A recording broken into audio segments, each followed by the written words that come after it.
Desembargadora Gáulia, na pessoa de quem cumprimento a todos os presentes, em especial aqui os integrantes da mesa, senhoras e senhores.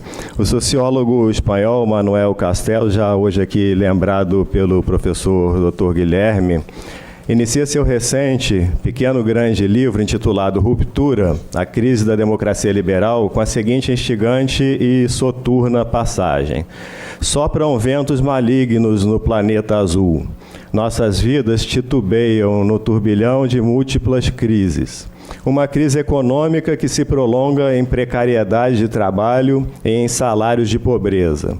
Um terrorismo fanático que fratura a convivência humana, alimenta o medo cotidiano e dá amparo à restrição da liberdade em nome da segurança. Uma marcha aparentemente inelutável rumo à inabitabilidade de nosso único lar, a Terra. Uma permanente ameaça de guerras atrozes como forma de lidar com os conflitos. Uma violência crescente contra as mulheres que ousaram ser elas mesmas. Uma galáxia de comunicação dominada pela mentira, agora chamada pós-verdade. Uma sociedade sem privacidade, na qual nos transformamos em dados. E uma cultura denominada entretenimento, construída sobre o estímulo de nossos mais baixos instintos e a comercialização de nossos demônios. A este rol tão pouco alentador, ouso acrescer, guardadas as devidas proporções, ao menos um fator que penso deveras preocupante, especificamente no âmbito jurídico. Os graves vícios do neoconstitucionalismo contemporâneo, capazes, por exemplo, de levar 4 ministros de nossa mais alta corte a se acharem plenamente investidos em poderes suficientes para criar um novo tipo penal por analogia. Nem falarei aqui com maiores detalhes sobre a recente instauração de inquérito de ofício pelo próprio Supremo Tribunal, a ponto de me levar a pensar, não teria sido melhor se tivéssemos nominado esse nosso encontro como do justnaturalismo ao neoconstitucionalismo, uma caminhada rumo à ruína do Estado Democrático de Direito? Em recente artigo publicado pelo site Justificando e que mais recentemente revisto e ampliado, também disponibilizei em meu site www.marcospeixoto.com, no qual também compartilharei a presente manifestação com alguns acréscimos de citações e notas que aqui não disporei de tempo para referir, intitulado Mutação Constitucional em Malaparte, interrogação, ou nem tudo que é neo é novo, nem tudo que é novo é bom, tive o ensejo de me debruçar com maior vagar, tempo que aqui não disponho, sobre esta preocupação, isso é, os males e vícios do neoconstitucionalismo contemporâneo, sobretudo na vertente do ativismo judicial à brasileira, que, mais ultimamente, tem levado nossa Suprema Corte a uma anômala função de poder constituinte permanente, com o uso recorrente de mutações constitucionais para fazer valer o que alguns dizem provir de uma tal voz do povo. Nas palavras de Lênio Streck, passadas mais de 2 décadas da Constituição de 1988, e levando em conta as especificidades do direito brasileiro, é necessário reconhecer que as características desse neoconstitucionalismo acabaram por provocar condições patológicas, que, em nosso contexto atual, acabam por contribuir para a corrupção do próprio texto da Constituição. Naquele meu texto, ao qual, com a devida vênia, diante do estrito tempo aqui remeto os presentes, tive o ensejo, creio, de demonstrar que uma perigosa posição assumida por alguns ministros do Supremo Tribunal Federal tem origem em ninguém menos que Carl Schmitt, talvez o principal jusfilósofo do movimento alemão de direita, denominado nacional-socialismo, de triste memória, cujos estudos em matérias de poder constituinte, legitimidade e representação popular, após submetidos ao crivo das lições do filósofo italiano contemporâneo Giorgio Agamben, deixam transparecer o caráter profundamente autoritário daqueles que se dizem intérpretes privilegiados da vontade popular, sobretudo quando, sequer eleitos, se acham aclamados, um conceito schmittiano, para, a partir daí, submeterem o texto constitucional a sucessivas alterações informais, visando, dizem, melhor adaptá-lo àquela vontade popular que afirmam ouvir e interpretar.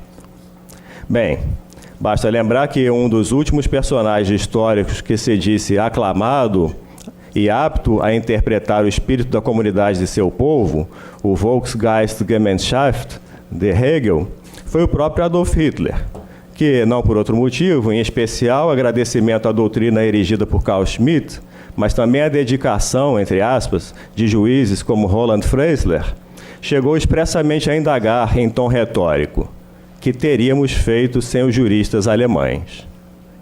Justamente por isso, Denise Soares Vargas sustenta que a criação da ideia de mutação constitucional em fins do século XIX e início do século XX, em plena cultura alemã, serviu como fenômeno empírico para justificar a conduta do Reich alemão em desacordo com o programa traçado na Constituição.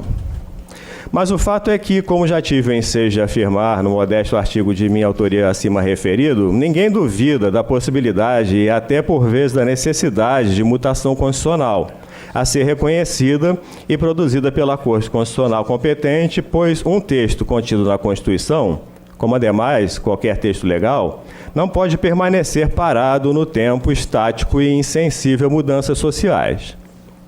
Outro assim, como também lá esclareci, não se trata de louvar as decisões com as quais concordamos e criticar aquelas das quais discordamos, mas isto sim de defender a atuação do Supremo Tribunal Federal a partir de regramentos e pressupostos objetivos, como intérprete do texto maior e não como seu revisor permanente ou corredator.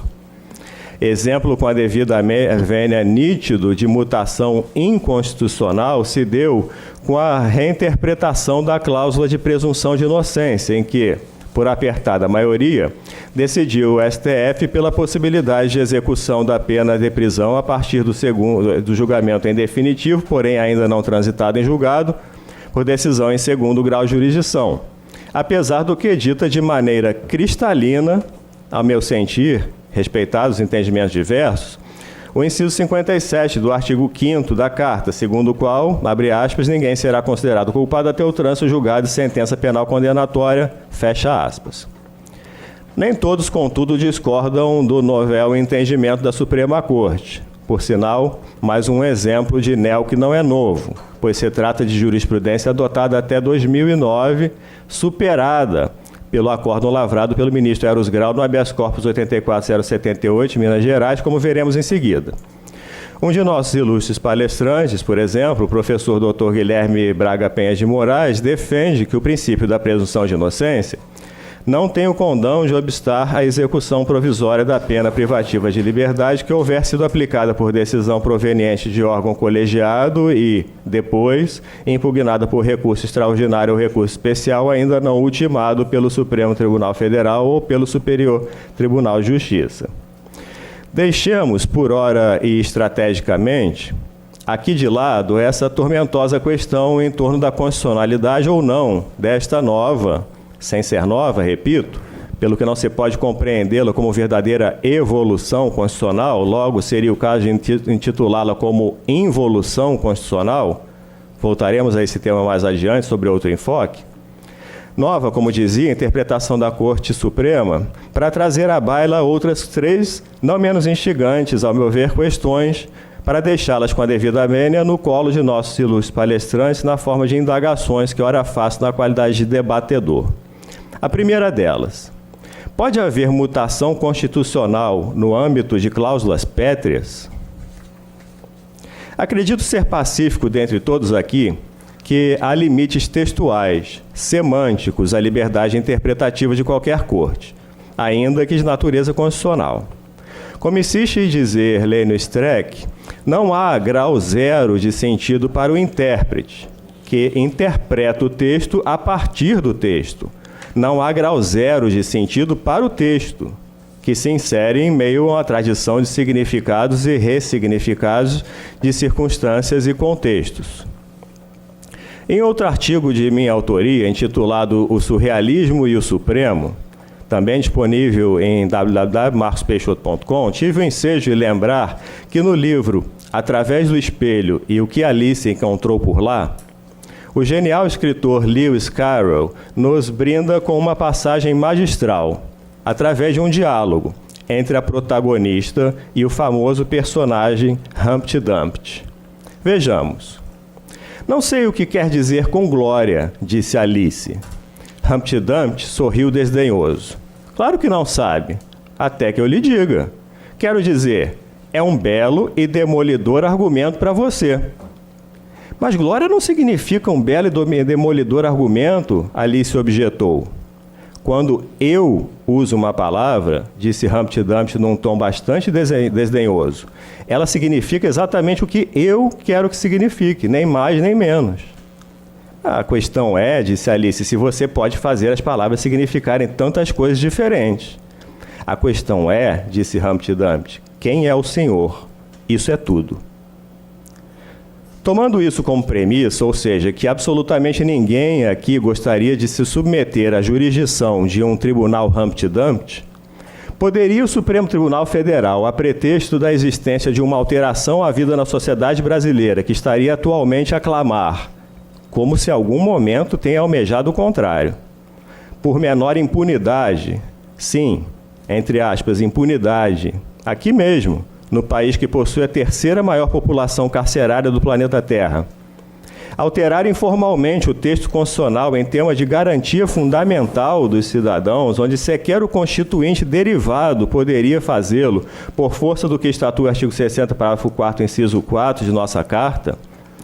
Ou seria o caso de defender que também houve mutação constitucional nesse último texto da Carta Maior? Ou ainda, talvez, que seja o caso de igualmente admitir outra mutação em cláusula pétrea, qual seja a da separação de poderes, artigo 60, parágrafo 4º, inciso 3º. Este, o primeiro questionamento que trago. Para a segunda questão, partamos de novos pressupostos, ou seja, admitamos, para argumentar, que a nova interpretação conferida ao princípio da presunção de inocência é não só admissível enquanto mutação constitucional, como não viola várias cláusulas pétreas da Carta Maior. Adotando tais premissas, com as quais não compactuo, como aqui penso que já deixei claro, como ficaria, e aqui o busilis, o inciso 40 do artigo 5º da Constituição Federal ao dispor que, abre aspas, a lei penal não retroagirá salvo para beneficiar o réu, fecha aspas.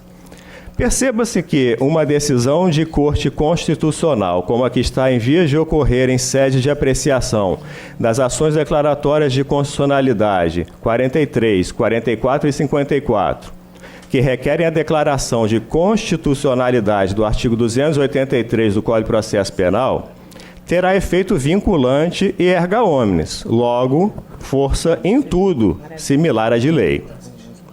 Assim sendo, não teria tal decisão de se submeter ao princípio da irretroatividade?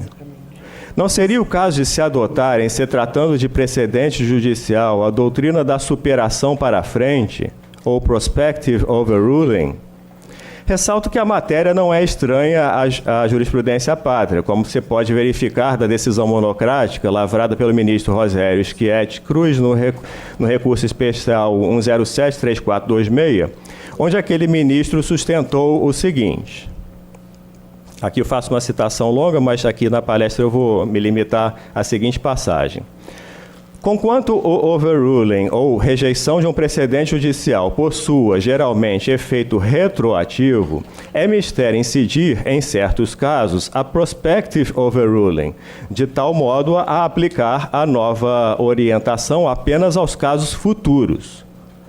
E como exemplos dessas situações, que justificam conferir efeitos ex nunc a uma nova orientação jurisprudencial, são citados os casos em que o precedente interpretava a norma penal de modo mais restritivo do que a que ora se considera ser a correta interpretação. Portanto, aqui fica outro questionamento aos nossos ilustres palestrantes. Uma decisão em controle abstrato de constitucionalidade adotada pelo Supremo Tribunal Federal, a qual se atribui força de lei em matéria processual penal com reflexos materiais, poderia retroagir em malefício de réus em processos criminais? E, afinal, uma terceira questão. Seria a nova, velha interpretação conferida pelo Supremo Tribunal Federal, o princípio da presunção de inocência, compatível com o princípio constitucional implícito de vedação ao retrocesso, o chamado efeito Cliquet pelo Conselho Constitucional francês, que já o admitiu, inclusive, como extensivo aos direitos de liberdade? Princípio este expressamente contido no artigo 30, fine, da Declaração Universal de Direitos do Homem de 1844, da ONU? Se formos ainda que muito brevemente historicizar a sucessão de entendimentos em torno da presunção de inocência, temos que, em fevereiro de 2009, o Pleno do Supremo Tribunal Federal, por 7 votos a 4, concedeu o HC 84078 de Minas Gerais, já acima mencionado, para permitir que um acusado, condenado em segundo grau de jurisdição, aguardasse em liberdade o julgamento de recurso especial extraordinário, superando, com isso, incidentalmente e, portanto, sem efeitos vinculantes, o até então pacífico entendimento jurisprudencial que subsistia desde antes da Constituição de outubro de 88, no sentido da recepção pela ordem constitucional do artigo 637 do CPP, em vigor desde 1º de janeiro, vou salientar, de 1942, e que ditava: o recurso extraordinário não tem efeito suspensivo e, uma vez arrazoados pelo recorrido os autos do traslado, os originais baixarão a primeira instância para a execução da sentença. Cumpre notar que esta alteração jurisprudencial no HC mencionado foi de tal forma bem acolhida pela comunidade jurídica que o Congresso Nacional, em maio de 2011, editou a Lei 12.403 para, dentre outras alterações, modificar a redação do artigo 283 do CPP, passando a constar a seguinte: ninguém poderá ser preso, senão em flagrante delito ou por ordem escrita e fundamentada da autoridade judiciária competente, em decorrência de sentença condenatória transitada em julgado ou no curso da investigação ou do processo, em virtude de prisão temporária ou preventiva. Contudo, em fevereiro de 2016, portanto, 7 anos após aquele julgamento, quando da apreciação do HC 126.292 de São Paulo, também em plenário, o Supremo Tribunal Federal mudou novamente sua orientação, vencidos os ministros Marco Aurélio, Rosa Weber, Celso de Mello e Ricardo Lewandowski, então presidente, agora para voltar a acolher entendimento anterior a fevereiro de 2009, no sentido da possibilidade de execução antecipada de pena privativa de liberdade após julgamento em segundo grau de jurisdição. E aqui algo estranho: sem declaração incidental de inconstitucionalidade dos artigos 105 da LEP ou 283 do CPP, que dizem exatamente o contrário. Ocorre que, como sustenta o professor Dr. Eduardo Ribeiro Moreira, outro de nossos ilustres palestrantes, a partir do surgimento do neoconstitucionalismo, pode-se falar em vedação ao retrocesso. Tida como princípio constitucional implícito, a vedação ao retrocesso alinha-se com a proposta de correção presente no neoconstitucionalismo. Não se pode mais voltar a um estágio constitucional anterior. Nenhuma calamidade a justifica, nem mesmo para combater as guerras. Nesse caso, são previstos o estágio de defesa e o estágio de sítio. Em tempos de paz, a Constituição deve se preocupar em ser cumprida, em alcançar a efetividade do seu texto, como maior prova de seu desenvolvimento civilizatório. Não se aceita mais viver em um Estado não democrático, exigindo-se princípios e instrumentos de garantias da cidadania e da dignidade humana, como mínimos objetivamente tutelados. Sem essa configuração institucional, não estamos diante de um estágio de neoconstitucionalismo. Por isso, os países que não se encontram nesse modelo não são neoconstitucionalistas. Essa conclusão é um desdobramento da impossibilidade de retrocesso. Ora, como vimos, a interpretação suplantada pela técnica do overruling em 2009, relativa à admissão pela garantia da presunção de inocência da possibilidade de execução da sentença condenatória confirmada em segundo grau, vinha desde antes da Constituição Cidadã. O entendimento firmado pelo plenário do STF a partir de 2009 até 2016, portanto, ampliou a garantia, a reforçou, a sedimentou em consonância à Constituição de 88. Seria legítimo, então, ou melhor dizendo, compatível com a Constituição Federal e com os tratados e convenções internacionais firmados pelo Brasil. Ante a cláusula de proibição do retrocesso vigente ao menos desde 1988, que, em pleno ano de 2016, se retorne a uma interpretação fortemente restritiva daquele princípio constitucional anterior a 2009, seria legítimo retroagir a entendimento jurisprudencial que, ainda que sob nova e bela roupagem forte no direito comparado, portanto, de lege ferenda, na verdade, retrocede à redação do artigo 637 do CPP vigente em 1942. Ou pior, retroceder aos tempos da ditadura militar brasileira, a Constituição outorgada em 1967, ou a emenda número 11 de 69, que sequer previam expressamente tal secular direito fundamental, que remonta pelo menos à Declaração dos Direitos do Homem e do Cidadão de 1789, ou caminhar para trás até a dicção das leis 5.941 de 1973, 6.416 de 1977, que começaram a abrir tímido espaço para a presunção de inocência em nossa legislação. Volto a salientar que, quanto às duas primeiras indagações aqui levantadas, meu entendimento pessoal se encontra detidamente explicitado naquele texto mais amplo já antes referido. Quanto à terceira questão, ora formulada aos palestrantes, fica a sua resposta aqui, por mim minimamente antecipada, para um futuro estudo, quiçá mais aprofundado e, por óbvio, no aguardo das ponderações dos palestrantes. Na minha modesta concepção, a clara e lamentável violação à cláusula implícita de vedação a retrocesso na atual posição prevalente, com louváveis votos vencidos, do Supremo Tribunal Federal quanto ao princípio constitucional da presunção de inocência.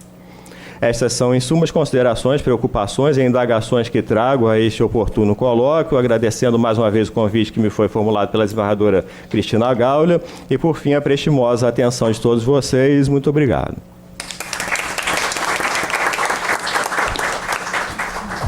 Obrigado, Marcos. Eu queria colocar logo de cara para vocês, e eu acho que as ponderações de forma também são importantes, porque a gente tem a tendência, quando o hábito, né, se instaura, de entender que determinadas posturas formais são melhores do que outras. Então, eu acho muito interessante essa diferença de como as falas foram apresentadas. O Marcos fez uma fala totalmente calcada no modelo europeu, né? O modelo europeu é um modelo em que se prepara alguma coisa. Se você não preparar alguma coisa para uma plateia europeia, as pessoas se levantam e vão embora, né? Falar de improviso é impossível. Por outro lado, o fair play, né, de sala de aula do Guilherme e do Eduardo, né, e o Marcos, ao que eu saiba, pelo menos, não é professor universitário, é muito interessante, porque a fluência, né, de ambos os professores demonstra esse traquejo de sala de aula, que é um modelo também, um modelo brasileiro. Muito interessante e muito obrigado. E, assim, a questão de um fórum tem que ser a diversidade, né? Tem que haver alguém que estimule a pensar, porque senão é a mesmice, né? Se a gente quiser leitura de manual jurídico, a gente, na verdade, não abre o debate num fórum, a gente simplesmente traz para vocês algumas fotocópias, xerox de determinados capítulos, distribui e vamos fazer a leitura conjunta, né? Então, essa diversidade de posicionamentos, que nem é tão divergente assim, na verdade. As questões é que são instigantes, né? Porque o Marcos é um juiz criminal, né? E nós falamos aqui muito, na verdade, até eu pontuei exemplificativamente as questões que me angustiam no âmbito do direito civil, né? Então, eu vou passar a palavra para a doutora Luísa Castro, para as colocações dela, que também são colocações de debate quanto às palestras que foram prolatadas, e, ao final, eu já sei que o nosso diretor da Escola da Magistratura, desembargador André Andrade, vai chegar para fechar. Eu passo as palavras, então, aos palestrantes iniciais para colocações à guisa de resposta. Doutora Luísa Castro. Bom dia a todos. Estão me ouvindo? Então, primeiro eu quero agradecer o convite à desembargadora Cristina Gaula, com quem eu tive a oportunidade de trabalhar durante 5 anos. agradecer as aulas que nós tivemos aqui aos professores Guilherme Penha, que também já foi meu professor algumas vezes, ao professor Eduardo, a quem eu não conhecia pessoalmente, mas já tive a oportunidade de ter contato com textos, e ao doutor Marcos Augusto pela apresentação também, muito importante. A minha fala, na verdade, as minhas pontuações vão ser na qualidade de aluna, que é o que eu sou, acho que desde os 5 anos de idade, né? Nunca deixei de ser. E eu trouxe aqui algumas questões, na verdade, eu quero dar o pontapé inicial para as perguntas de vocês, ok? É o nosso combinado. Eu vou começar e depois vocês continuam com as dúvidas. E aí eu trouxe alguns pontos que podem ser respondidos pelo professor Guilherme, pelo Dr. Marcos ou pelo professor Eduardo, que são o seguinte. Primeiro, sobre a questão do protagonismo judiciário, muitas vezes eu já participei de questionamentos durante sala de aula, né? Até a Adriana, aqui, minha colega de mestrado, que já participou desses debates conosco. E se essa possibilidade de interpretação, criação e declaração do direito a partir do Poder Judiciário não se estaria formando um superpoder e, com isso, um desequilíbrio entre os poderes da nossa federação, da nossa república. Então, esse é um primeiro ponto que, se, de repente, o professor Guilherme pudesse falar um pouquinho. Uma outra questão também que eu queria abordar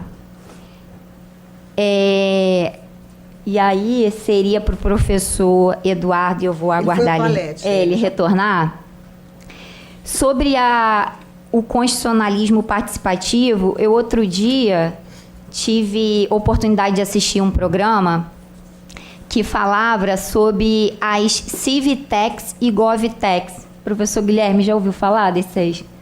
E aí eu penso que, na verdade, eu queria saber do professor se ele acha que essas novas startups e atividades que são, na verdade, parcerias público-privadas, elas também estão ligadas ao constitucionalismo participativo de alguma forma. Se ele quer responder depois eu acho que, assim, todas as outras questões são para ele? São para o Guilherme? Isso. Então acaba de fazer tudo? Não, para o professor Guilherme. Então tá. Então vamos esperar o professor Eduardo voltar. Eu vou então passar a palavra ao professor Guilherme. Que as questões porque ela tem que esperar o Eduardo voltar. Ele, se quiser. Posso? Tá. Ou então isso. Tudo bem. Então, com relação ao neoconstitucionalismo, eu também já várias vezes, durante algumas leituras, eu me questionei e queria ouvir a opinião dos professores a respeito se haveria um distanciamento do neoconstitucionalismo como nova configuração teórica ao que efetivamente é se colocado nas decisões judiciais. Se os professores entendem, o professor Eduardo, o professor Guilherme e o professor Marcos também, que a teoria do neoconstitucionalismo, como teoria, ela se distancia quando mencionada nas decisões judiciais. E se o neoconstitucionalismo ele teria aplicabilidade, porque a gente sempre, quando lê sobre neoconstitucionalismo, eu, pelo menos as vezes que eu tive a oportunidade de ler, a gente sempre vê em referência aos casos difíceis, às cortes constitucionais. Mas eu queria também que os professores falassem um pouco sobre a aplicação do neoconstitucionalismo nos julgamentos dos tribunais de justiça do Estado, dos tribunais federais regionais, na justiça comum, né, como a gente chama. Como é que isso se daria?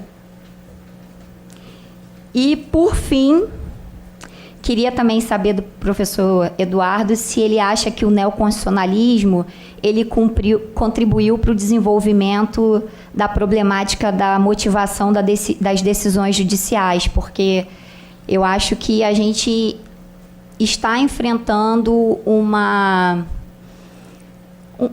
em vários momentos a gente se depara com decisões judiciais que a mera menção ao princípio já é o suficiente para que a decisão seja tomada num sentido ou no outro. Então, eu quero saber se ele acredita que a teoria do neoconstitucionalismo contribuiu da década de 2000 para cá, né, quando ela se otimizou aqui no Brasil, para a evolução da cultura argumentativa nas decisões judiciais. Obrigado, doutora Luísa, pelas perguntas. Eu costumo dizer, e digo isso com muita frequência, que no plano do conhecimento é muito importante saber fazer as perguntas certas. E eu me sinto sempre muito frustrada quando, eventualmente, participo de debates, eventos, fóruns, simpósios, né, onde nunca é feita nenhuma pergunta.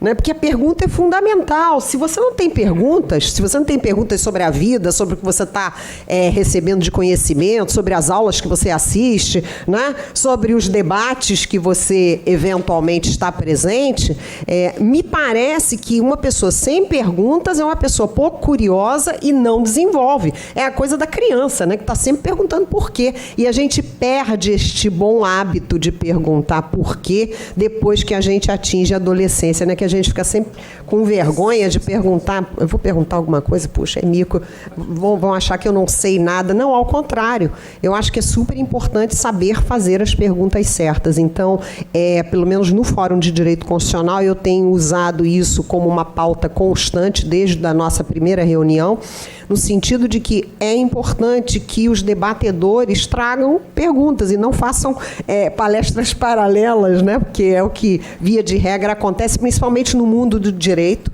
onde a gente está, vamos dizer assim, acostumado com uma retórica, com uma dogmática, com um palavreado rebuscado, nosso já conhecido juridiquês, em que quanto menos a plateia entende, mais inteligente parece o palestrante. Não é assim, tem que se perguntar. As pessoas têm que ter dúvidas, elas têm direito a ter dúvidas, né? E até vou abrir para a plateia o meu e-mail pessoal, que é Gaulia, está aqui, né? @tjrj.jus.br, porque se a plateia tiver alguma questão que queira ver respondida pelos palestrantes, pode encaminhar a pergunta para o meu e-mail funcional e eu vou me encarregar de repassar aos professores, ao juiz, para que, eventualmente, depois a resposta seja repassada aos senhores, porque nós não temos tanto tempo para responder as perguntas. E passo, assim, de volta a palavra aos nossos palestrantes, né? Professor Eduardo e professor Guilherme. Muito bem. Vou falar um pouco mais, porque eu acho que depois de acabar e de ouvir os outros expositores, eu fiquei com a impressão que eu falei muito pouco. Mas, geralmente... É outro equívoco. Às vezes as mensagens não precisam ser longas. Geralmente eu falo demais, então eu vinha me policiando. Eu aprendi nos Estados Unidos. Eu fiz um período... Primeiro fiz aula lá, né? E depois eu dei aula lá. E dando aula lá tem duas coisas que eu aprendi. Tem que cumprir o tempo, tem que chegar na hora. E ainda que seja em cima da hora e falar o tempo exato que eles mandam. E a aula começa no relógio 11h45, termina 1h15, nem um minuto a mais, nem um minuto a menos. E aí eu venho seguindo um pouco isso, mas eu acho que eu errei. Eu fiz uma conta ali de 30, acabei falando um pouco menos de 20, porque não tô com cronômetro, enfim. Então acho que eu posso falar um pouco mais respondendo. Começar por uma observação interessante da palestra do doutor Marcos Augusto Peixoto, em que ele coloca o tempo da jurisprudência e um tempo de jurisprudência ultrapassada, ou o tempo antigo, de se basear numa decisão já ultrapassada de 2009. E aí é interessante isso, como é diferente o tempo na jurisprudência e o tempo na filosofia. Quer dizer, uma teoria do direito de 25 anos atrás é tida por filósofos do direito como uma teoria nova. Uma jurisprudência de 25 anos atrás pode ser, e geralmente uma jurisprudência antiga, velha, ultrapassada. Então essa relação de tempo, eu fiquei vendo alguns questionamentos e eu achei interessante de mencionar aí não era nem uma pergunta, mas mais uma reflexão pessoal. Sobre a questão específica da prisão em segunda instância e não abertura ou da vedação do retrocesso, dos temas do neoconstitucionalismo, eu acho que a gente tem aqui pelo menos três posições diferentes, a do professor Guilherme, a minha, e imagino, não tenho certeza, a do professor e do magistrado Marcos Augusto. Enfrentando a questão macro a respeito do neoconstitucionalismo, eu mesmo fiz um pensamento que denota uma certa incompletude teórica ao não dimensionar o impacto do poder judicial na esfera penal, especificamente. Eu acho que os ganhos em direito constitucional e em apropriação dos referenciais teóricos de filosofia do direito e teoria do direito foram gigantescos nesses últimos 20 anos e bastante positivos. Em matéria penal, temos preocupações. A vedação do retrocesso é um princípio que, quando foi usado na Alemanha, quando é usado nos tribunais da Alemanha, ela vem com certas pautas. Por exemplo, em matéria de direitos sociais, que visa um maior custeio, quer dizer, para implementar o direito é necessário um maior gasto orçamentário. Aí eles se fazem questionamentos, perguntas, pautas. O Estado, o ente federativo em questão, ele esgotou o orçamento, ele arrecadou tudo o que podia. Quer dizer, não é simplesmente legitimar o princípio porque foi violado o direito. Em matéria do direito penal, a questão da prisão da segunda instância é uma questão altamente polêmica no cenário nacional, mas, sem dúvida, a resposta da maioria do Supremo é uma resposta antigarantista. Isso a gente pode assinalar.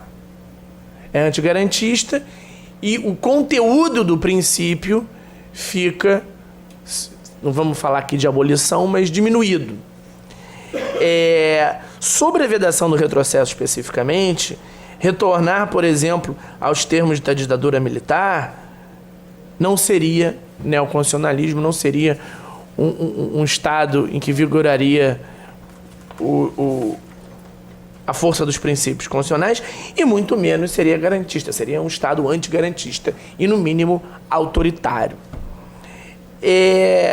Pessoalmente, uma posição que é razoavelmente intermediária, mas que permite que saia da esfera local federativa, quer dizer, que saia da esfera dos Estados-membros e vá para um órgão que seria o STJ, para reexaminar a questão, eu entendo como uma posição até que não é a mais garantista, que deseja esgotar todos os exames e reexames necessários, inclusive a do Supremo. Eu entendo que na questão específica a questão ficaria melhor resolvida e talvez o posicionamento mude mais cedo ou mais tarde, dependendo da posição do Supremo. Para isso que eu vou falar agora, que é que a prisão seja definitiva e que o réu condenado num reexame pelo STJ seja esse o ponto e não pela segunda instância, como tem sido defendida, como defende o professor Guilherme Penha. Acredito que juízes e professores mais garantistas, e converso com os colegas da faculdade, ainda entendam que o reexame do Tribunal Constitucional, no caso do nosso Supremo Tribunal Federal, também seja necessário. Eu não vou a tanto. Aí a minha preocupação é menos os casos políticos e grandiosos que abalam a nação e mais uma preocupação federativa local com diversas partes do Brasil que às vezes têm um entendimento muito diverso e sofrem certos questionamentos políticos judiciais locais que são complicados. E aí são histórias, são julgados, e estou menos preocupado com o cenário do Rio de Janeiro e de São Paulo e mais preocupado com outras partes do Brasil. Por isso, um reexame necessário do STJ. E aí, eu vou tentar continuar essa resposta minha tomando a fala da doutora Luísa Alves de Castro sobre a mera menção a um princípio. É interessante que quando reexplicou a sua tese de proporcionalidade, quando dá palestra sobre isso, o professor Robert Alex, que recebeu o prêmio de honoris causa na UFRJ, ele fala exatamente isso. A mera menção a um princípio, para dizer que ela não passa nem da primeira fase da proporcionalidade. Quer dizer, você nem consegue dizer se ele passa da fase de adequação. Isso quando em confronto. A pergunta não era quando em confronto, mas eu já vou adaptando. Em razão da prisão de segunda instância e em razão da vedação do retrocesso, poderiam então ser pensados critérios para que se pudesse averiguar se ela basta em segunda ou se, como eu disse, seria melhor um reexame a mais no caso do STJ, e aí esses critérios preencheriam o conteúdo dos princípios. E a formação do precedente nos Estados Unidos, e que é repetida obrigatoriamente pelas cortes inferiores, é muito na formulação de critérios. Eu quero dizer, se seguem as pautas, se identificam naquele tipo standard case que forma o precedente, as perguntas que desenvolveram as particularidades daquela forma de caso. E aí aquilo é seguido ou não. Eu acho que isso funcionaria para a questão da vedação do retrocesso, especificamente, como pautas para ver se houve o retrocesso ou não. Na menção ao princípio, então, eu já começo a responder os questionamentos da doutora Luísa de Castro. A menção do princípio sempre será insuficiente, se ela não for averiguada efetivamente que o conteúdo dele está preenchido no caso concreto. E aí, eu não vou aqui perder tempo, mas são muitos os exemplos no direito nacional estrangeiro em que você tem um princípio legado de forma absurda. Uma senhora que vive sozinha e tem algum tipo de asma, ela destrói a parede de comunicação com o vizinho, violando todos os direitos de segurança para circular melhor o ar no quarto dela e alega o direito à saúde. Não, esse direito não está corretamente alegado nesse caso. Quer dizer, só dizer um direito e provar um estado de coisas sem o nexo de causalidade não é a mera menção ao princípio não é suficiente para motivar um resultado e muito menos uma decisão judicial. O neoconstitucionalismo impulsionou em alguma medida a motivação das decisões judiciais. Eu diria que sim, mas muito mais pelo que eu venho chamando de um elemento constitutivo do neoconstitucionalismo, que é a teoria da argumentação jurídica. Ela é toda voltada para a justificação. Ela foi assim em Perelman, ela é assim em Atienza, ela é assim em vários autores da argumentação. É o Alex que faz um pouco diferente e que pensa e reflete sobre uma argumentação jurídica mais procedimental. Mas nos demais, e até mesmo ela, a argumentação levou a uma maior motivação das decisões judiciais. E aí se criou um outro debate, que é pouco lembrado. Esse sim interessa ao neoconstitucionalismo. Quer dizer, dentro do espectro neoconstitucionalista, você pode defender a tese que as decisões sejam minimalistas, quer dizer, que elas só abordem os pontos centrais do pedido sem discorrer sobre nada além. O minimalismo judicial, sem dúvida alguma, em matéria constitucional, não é um modelo seguido pelo direito brasileiro e também não se adequa bem como metodologia do neoconstitucionalismo, porque utiliza a teoria da argumentação jurídica nas suas diversas modalidades para aumentar a justificação. A justificação não só do caso concreto dos motivos da ratio decidente, mas também a justificação da metodologia que se opta para resolver tal caso. Quer dizer, quando se confronta a intimidade e a divulgação da imagem e coloca-se isso como confronto e se usa a metodologia da proporcionalidade, em caso análogo, tem que se respeitar o mesmo uso metodológico. É uma ideia de universalidade do uso da metodologia, sob pena de se alcançar outro resultado com a mera mudança da metodologia. Então esse cuidado tem que ser tomado. A distância entre o neoconstitucionalismo e a prática judiciária. Isso me lembra um pouco, e às vezes estou falando fora, um pouco longe do microfone, isso me lembra um pouco uma coisa que às vezes eu sempre falo quando eu explico formas de constitucionalismo. É difícil você pegar lá o constitucionalismo social, ou liberal, ou garantista, ou do Estado Democrático de Direito, todos os seus elementos, e encontrar um país que não viole nenhum. Porque é um modelo teórico que está olhando a prática, mas sempre um Estado, um país, num período de tempo, vai sair em alguma pequena ou grande medida daquele modelo. Isso vale para pensar na prática judiciária. A resposta é menos, o Brasil é integralmente neoconstitucionalismo quando ele se torna antigarantista, ele então está violando alguns postulados, sim. Mas, ao mesmo tempo, tem um número de fatores que estão presentes no cenário brasileiro que me permite dizer que segue, numa maior medida, o neoconstitucionalismo, sim. E aí é que me parece que é uma teoria bastante afeta à prática judicial brasileira, ao comportamento do Supremo e ao comportamento dos demais tribunais. Por exemplo, o positivismo jurídico, o realismo jurídico e o justnaturalismo estão muito menos presentes na ordem da prática judicial brasileira do que do neoconstitucionalismo. Isso poderia responder com alguma segurança. Estando menos presente, essa relação entre teoria e prática, o neoconstitucionalismo consegue melhor aqui. E também é interessante observar como alguns países da América Latina adotaram a teoria com maior defesa e profundidade do que em países que foi concebido.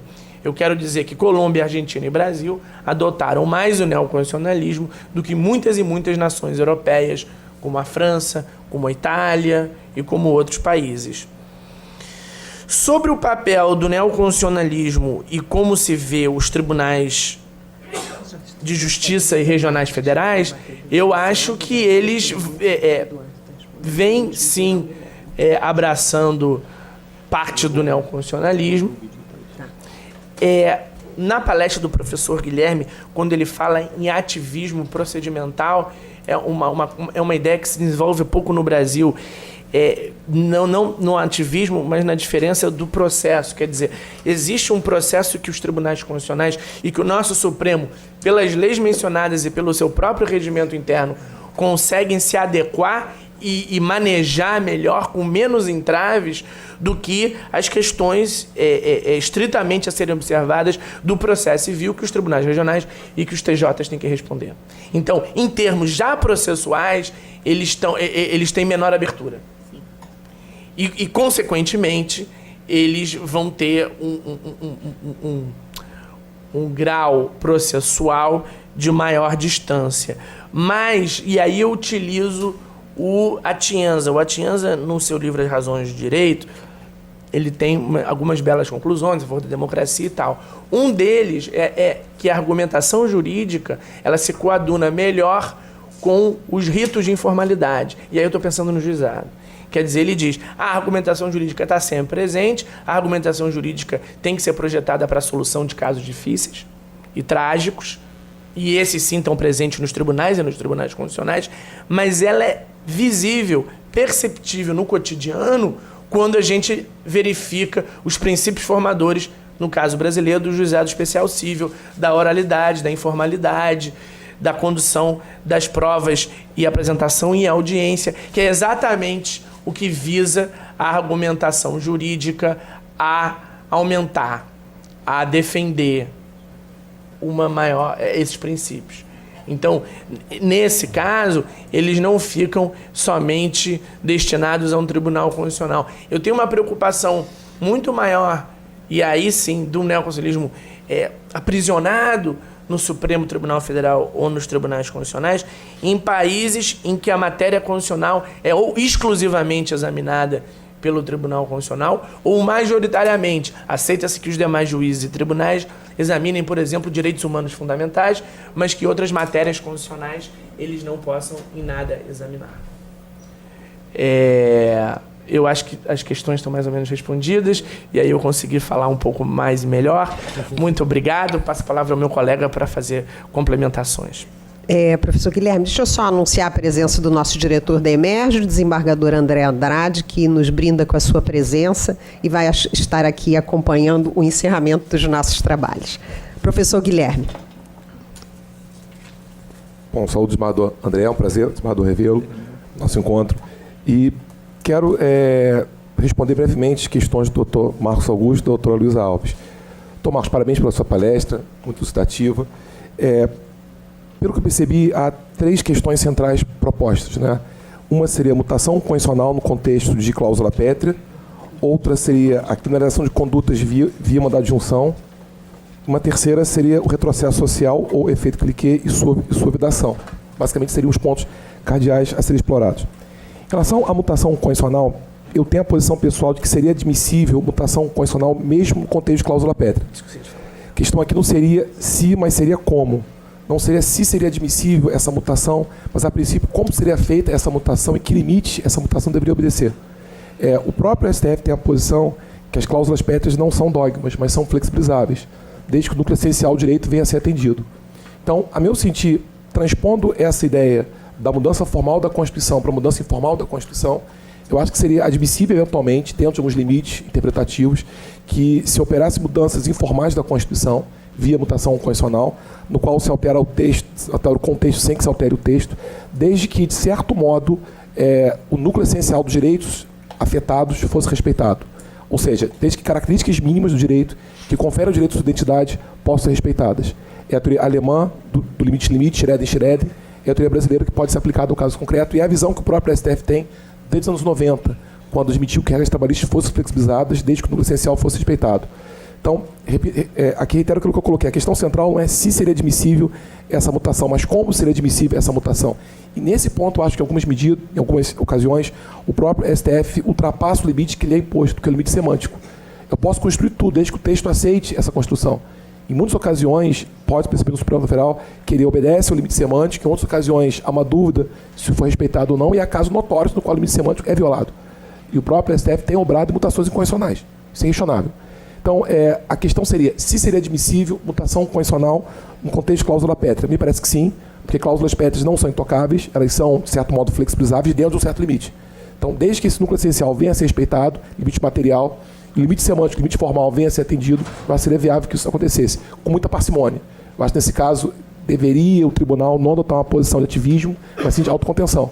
Deveria ter deferência em relação ao texto constitucional e, muito cuidadosamente, operar algumas mutações constitucionais. Então, acho que, nesse ponto, com algumas ressalvas, eu acho que a mutação seria franqueada. Em relação à questão ligada a mandado de junção em tema criminal, concordo integralmente com a sua posição. Eu acho que é uma anormalia admitir que um tribunal constitucional criminalize condutas via ação constitucional. Eu acho que o próprio STF tem a posição recente, que ele tem adotado desde 2007, de posição concretista geral, que ele constrói a norma faltante para o caso concreto, daí a aplicação erga omnes. Inclusive, é uma vertente do controle concreto abstrativizado, ou uma abstrativização do controle concreto que seria admissível aqui. No entanto, eu acho que mesmo que aceite essa posição de concretização de norma constitucional, obedecidos os limites da Constituição. Em tema penal, o limite seria absoluto. Somente lei cria crime, somente lei combina pena. Eu acho que em matéria criminal, esse limite não pode ser transposto. Eu acho que a posição que o STF tem em relação à construção de norma jurídica faltante para o caso concreto, até com efeito erga omnes, se aplicaria nas situações que não houvesse limite constitucional explícito sobre essa possibilidade. Então, seria muito bem amoldável a área civil, por exemplo, ou até a área processual, no qual a Constituição não traz limitação em relação a isso. Entendo que em matéria tributária, em matéria criminal, há limites talvez intransponíveis. Até porque o princípio da legalidade ele tem origem tanto tributária quanto penal, depois se divorcia. Mas na origem americana do século XVIII, ele se originou em temas que eram tributários e criminais também. Então, especialmente tema criminal, me parece, na verdade, que seria inadmissível que o STF assim procedesse. É importante fazer uma distinção entre necessidade e possibilidade. É necessário criminalizar hoje qualquer conduta ligada à homofobia? Me parece que é. Até porque, vejam, a forma pela qual o Brasil trata a homofobia hoje é um bom exemplo de proteção, no caso, deficiente. Porque pensemos na situação ligada à discriminação, aliás, tema que eu abordei aqui. Pensemos em 3 grupos sociais que podem sofrer discriminação. Tá? Idosos, ou critério racial, ou critério sexual. Bom, se houver racismo, é crime inafiançável. A Constituição tipifica como crime, estabelece a possibilidade de não conceder fiança. Se houver discriminação etária, a lei do idoso considera como crime, porém, a princípio, afiançável. Se houver discriminação, no caso sexual, é fato atípico. Então, ou seja, na verdade, a forma pela qual o Brasil trata de discriminação sexual é uma questão que merece criminalização, porque hoje configura proteção claramente deficiente. Então, não discuto aqui a necessidade de se estabelecer criminalização em relação à conduta. A questão é a possibilidade de ser feita via judicial. A questão é não relegar a questão aos poderes que têm o voto como fator legitimador, executivo e legislativo, e admitir que o Poder Judiciário, que nesse caso me parece não tem possibilidade de assim fazer, o via Supremo faça. Então, aqui não se discute a necessidade disso, e sim a possibilidade de ser feita via judicial, via mandado de junção. Concordo integralmente com a sua posição. Eu acho que é uma anomalia admitir essa possibilidade via ação juncional. E, nesse caso, a ação não teria como discutir aspectos penais justamente pela limitação absoluta, no meu sentir, em relação a isso. Agora, aceita essa possibilidade e, na verdade, o Supremo, passando por cima disso, admitindo que isso se dê, eu acho que deve ser feita uma gestão de crise. Já que se admitiu essa possibilidade, no mínimo que se module esse efeito, conforme a sua postura, ou seja, no mínimo que se dê eficácia prospectiva. O próprio STF já tem advertido a ministros que advertem sobre o excesso de modulação. A modulação do Supremo deixou de ser exceção, passou a ser regra. É comum, inclusive, o Supremo modular tudo. O próprio ministro Carlos Aires havia falado sobre isso, um excesso modulatório, há um afã do Supremo modular quase tudo. Eu acho que aqui é necessário que ele module, até para, no mínimo, tutelar alguns princípios constitucionais, dentre os quais a impossibilidade de uma norma criminal, seria uma norma judicial, retroagir para alcançar fato pretérito, em mala parte, inclusive. Então, aceita essa possibilidade, que nós comungamos da possibilidade que não existe, mas, pelo menos como gestão de crise, no mínimo que se module. Até porque guinadas da jurisprudência merecem modulação, até para evitar surpresa e para atender a segurança jurídica. Então, acho que, na verdade, concordo com sua posição, é viável mandar de junção nesse tema, quanto mais a posição do STF construtiva de uma norma criminalizadora, e acho que aceita essa possibilidade, a saída menos ruim deve ser admitir modulação, para que o efeito venha a ser prospectivo. O tema interessante é do efeito cliquê, o retrocesso social. Esse termo efeito cliquê é um termo do alpinismo, quer dizer sempre avançar, nunca retroceder, sempre para frente, nunca para trás. Daí efeito cliquê. Há outros termos usados, por exemplo, quando o Tiro fala evolução reacionária, mas é mais comum se falar retrocesso social e sua vedação ou sua proibição. Eu só chamo a atenção para o seguinte fato: esse princípio ele não é um princípio absoluto e não tem a extensão que às vezes confere a ele. É um princípio, sem dúvida, que o Brasil tem acolhido. Eu acho que a Constituição consubstancia esse princípio, mas tem que haver alguma ressalva, algum grano sales na admissão dele. Primeiro porque a vida pessoal de cada um de nós é feita de avanços e retrocessos. Retrocesso é inerente ao ser humano. A vida de cada um de nós tem avanços e retrocessos profissionais, econômicos, sociais, políticos, etc. Então, retrocesso é inerente à vida. Eu acho que vedar retrocesso, talvez na visão pelo qual se coloque, é fechar as portas para uma realidade pessoal de cada um de nós. Eu acho que, na verdade, esse princípio não seria absoluto, porque nenhum princípio seria absoluto, nem a vida o é. Tanto é que se admite aborto, o próprio STF amplia essa possibilidade de aborto para certo anencéfalo, se permite a pena de morte em caso de guerra. Então, ou seja, não seria um princípio absoluto, seria admissível ponderação envolvendo esse princípio, até porque também não parece que o princípio é uma limitação jurídica ao poder constituinte originário, que demonstraria já a sua não caracterização como princípio absoluto, sem contar que a extensão dele não me parece ser tão ampla quanto alguns pretendem dar a ele. Tanto é verdade isso que a Constituição consubstancia retrocesso. A Constituição do Brasil fala em estado de exceção. Sítio, defesa, intervenção federal, que são retrocessos. Ou seja, seria um retrocesso em relação a direitos fundamentais, garantias constitucionais. E a Constituição estaria contemplando retrocessos, jurídicos, inclusive. Eu acho que, na verdade, esse princípio se aplica numa questão muito peculiar, e a questão que o STF agora entendeu, quando julgou inconstitucional o artigo 1790 do Código Civil, que é a hipótese na qual se encontra uma norma da Constituição programática. E por ser abstrata e genérica, como só é acontecer com normas constitucionais, não consubstancia direito fundamental nenhum. Não teria o intérprete de condição de ali extrair qualquer tipo de direito. Depois surge norma legal que regula aquela norma, e aí sim confere direito a alguém. A meu sentir, a aplicação técnica do princípio seria negar a possibilidade da norma legal ser por outra norma legal revogada, sem que ao menos houvesse política substitutiva, sem que ao menos houvesse direito de igual ou superior estatura. Dou os exemplos que a professora Gália colocou agora que pode ser interessante. Por exemplo, digamos, serviços públicos. O STJ hoje tem aceitado a possibilidade de interrupção do serviço público porque o consumidor está eventualmente inadimplente. Põe condições para isso, havendo aviso prévio, interesse coletivo, mas admite a possibilidade com algumas ressalvas. Pensemos o seguinte: primeiro, uma norma constitucional de eficácia limitada, programática, abstrata e genérica. Constituição, artigo 5º, 32. O Estado promove a defesa do consumidor conforme lei. Ou seja, não se trata daqui nenhum tipo de direito. É um programa do Estado, que foi colocado em prática 2 anos depois, de por lei regular a defesa do consumidor. 2 anos depois surge a lei do consumidor. No artigo 22, que serviço público essencial tem que ser contínuo. estabelece alguns princípios, eficiência, moralidade e quantidade de serviço público. 5 anos depois surge a Lei de Concessão, Lei 8987, artigo 6º, parágrafo 3º, inciso 2º. Diz que é possível interrupção pelo consumidor está eventualmente inadimplente, havendo aviso prévio, levando em consideração o interesse coletivo. É retrocesso, o que é vedado. Porque já havia norma anterior dizendo que o serviço essencial tinha que ser contínuo, admite depois o corte, que é a falta de continuidade. Então seria um caso notório de aplicação do princípio. O STF agora, de certo modo, consubstancia isso quando declara inconstitucional o Código Civil na parte ligada à sucessão de cônjuges e de companheiros. Porque a Constituição estabeleceu um programa, artigo 226, parágrafo 3º, reconhece a união estável como família. Até porque a Constituição numerou, de modo exemplificativo, famílias. A monoparental, o casamento, união estável. Não se traz dali direito nenhum. Surgiram 2 leis, 94 e 96, prevendo direitos dos cônjuges ou de companheiros, dentre os quais sucessão, igualdade de condições. Ou seja, a legislação contemplava a união estável como instituição fim. Casamento, igualmente, são fim. Fins diversos, mas fins. Igualmente legítimos. Surge o Código Civil, retrocede, diz que a união estável é instituição meio, o casamento é fim. E diz que a sucessão de um de uma forma, de outro de outra. O que fez o Supremo? Aplicou o princípio e disse que a sucessão de companheiros é igual dos cônjuges. Declarou inconstitucional o Código Civil, artigo 1790. Então, seria o caso mais propício de aplicação do princípio. Então, eu comungo da ideia também, nesse ponto convergimos, que o princípio existe no Brasil. O próprio STF afirma que o princípio existe, até porque até então o que existia era um acordo alemão de 2002 que falava do princípio. Mas faltava uma consignação expressa brasileira sobre a existência do princípio ou não. O Supremo agora confirma isso, o princípio existe. Eu só acho que deve se tratar do princípio com algum tipo de parcimônia. Eu acho que o princípio não é uma limitação absoluta, eu acho que o poder constituinte originário não se amolda desse princípio e pode, na verdade, desconsiderar a sua existência, e a história prova isso. Na Constituição, há retrocesso previsto por ela, desde que algumas condições venham a ser aceitas, e, na verdade, o campo de aplicação do princípio é muito propício para programas estatais, políticas públicas. Questões nós falamos, inclusive, hoje, controle de política pública. Eu acho que nas políticas públicas que a Constituição tenha concebido, mas delegado ao legislador ou administrador a sua implementação, aqui sim se aplica esse princípio. Nesse campo propício, programático, que o princípio teria maior grau de aplicação. Embora não negue a possibilidade de aplicação dele a outros campos, eu acho que o grande campo de aplicação do princípio seria basicamente esse. Tudo bem? Em relação, doutora Luiz, no caso, 2 questões colocadas a mim, uma questão colocada ao professor Eduardo, uma questão ligada ao superpoder e outra questão ligada à Civitex. Eu não acho que o Poder Judiciário, com seu protagonismo, possa ser tido como superpoder. Até porque, veja, nós abordamos hoje 3 conceitos.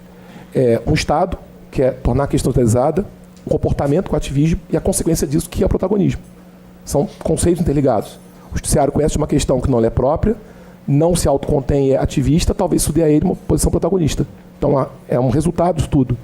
Eu não vejo protagonismo com superpoder, por 2 motivos. Primeiro, porque a separação de poderes não é vista hoje como era vista no século XIX. Ou seja, a separação de poderes hoje é muito mais uma interdependência do que uma independência. Não posso tratar poderes como compartimentos estanques, mas como colaboradores entre si. Na medida em que eu entendo que o poder é interdependente, não posso dizer que haja simetria perfeita entre eles. Ou seja, na verdade, é histórico que essa balança tem um movimento pendular e ora se reforça um poder, ora outro. Então, por exemplo, estruturas estatoriais têm um reforço do poder executivo. Tá? Em democracias, poder contra-majoritário, que é o judiciário, prepondera. Ou seja, na verdade, eu não vejo isso como superpoder, até porque o judiciário tem o dever hoje de ser contra-majoritário, de tutelar direitos de minorias, que no legislativo não tem voz. Isso, na verdade, por outro ângulo, também respeita os direitos fundamentais que são ponderados aqui. Então, primeiro, não me parece ser um superpoder, porque a ideia de separação não é absoluta também, e a ideia é muito mais ligada à interdependência. E segundo, porque na ideia do retrocesso, os poderes têm entre si a ideia de ação e reação. Isso é uma reação feita pelo judiciário em relação a uma ação, uma omissão de outro poder. Por exemplo, a Constituição permite o backlash, que é a reação legislativa à ação judicial. O ativismo é o contrário, a reação judicial a uma omissão legislativa. São ações e reações que fazem parte do jogo de poder. Não me parece ser, então, um superpoder. É uma interdependência entre poderes, é uma reação feita natural do judiciário a uma omissão, uma ação legislativa. Isso não torna um superpoder, isso não faz antidemocrático, pelo contrário. Ele, a partir disso, tutela direitos fundamentais também, de minorias sociais, étnicas, culturais, sexuais, que não têm voz no Congresso, que seguramente não tem. Na atual composição do Congresso brasileiro, muitos temas que são moralmente relevantes não terão eco, e caberá ao judiciário, até porque a jurisdição é inafastável com esses temas, e sobre ele decidir. Então, me parece que não se configura aqui um superpoder. Outra questão ligada à Civitex seria uma forma participativa de constitucionalismo? Sim. Eu acho que a Constituição é um ser vivo, ela nasce, cresce e morre. Enquanto estiver crescendo, é possível que a sociedade participe da sua construção. É uma construção diária. É muito mais um estudo estático do passado que um dia a dia que se constrói a Constituição. E a mutação, basicamente, é isso. É a ideia de que a Constituição é um ser vivo e que se adequa a novas realidades. né? Os Agrebelges que falavam em direito dúctil. Basicamente isso, é moldar o direito novas concepções. Eu acho que, na verdade, isso se quadrou muito bem com uma tese do professor Abere, que a sociedade de intérpretes da Constituição seria aberta, e com a ideia do professor Jorge Miranda de que a inconstitucionalidade não só se declara, como também se aprecia. Ou seja, os intérpretes da Constituição não são só os magistrados, os intérpretes formais, que declaram eventualmente normas inconstitucionais, mas quaisquer normas, qualquer pessoas convivam com uma norma, os intérpretes informais, nós.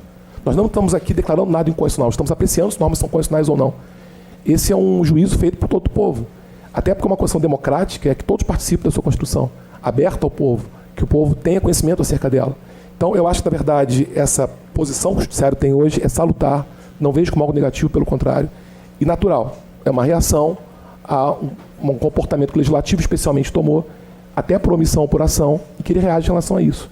Há muita dependência, ele tem limites em relação a isso também, desde que satisfeitos com os limites impostos pela Constituição a ele, dentre os quais limites semânticos, separação de poderes, etc. Não vejo como algo negativo, pelo contrário, vejo como algo salutar. É uma democracia viva, tendo o seu último intérprete, que é o Judiciário, o seu último fator de proteção, a sua última morada de salvaguarda.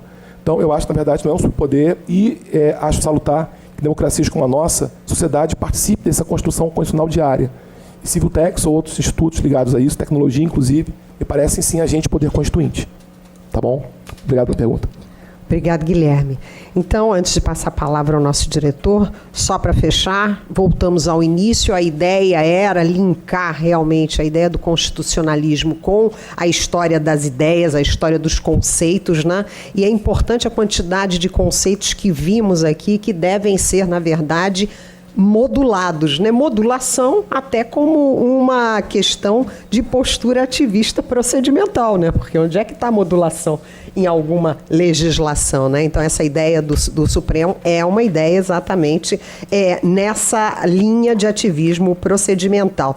E também pautar essa coisa da diferença entre a teoria, que é uma meta, né? É uma utopia que serve para caminhar, para trilhar um processo de caminhada, e a realidade do mundo da vida, né? Porque os mesmos ministros do Supremo, né, que puxam decisão a favor do casamento homoafetivo, a favor da possibilidade de mudança de nome e gênero das pessoas trans, são aqueles que, eventualmente, numa outra hipótese, votam favoravelmente à prisão após a condenação em segunda instância. Então, assim, eu acho que tem uma visão disso que o professor Guilherme fala agora no final, de que somos, na verdade, uma sociedade e um judiciário composto de humanos, né? Mas é preciso debater livremente. Eu acho que realmente somente num sistema democrático e com o reforço das instituições republicanas, essas que não podem ser abaladas,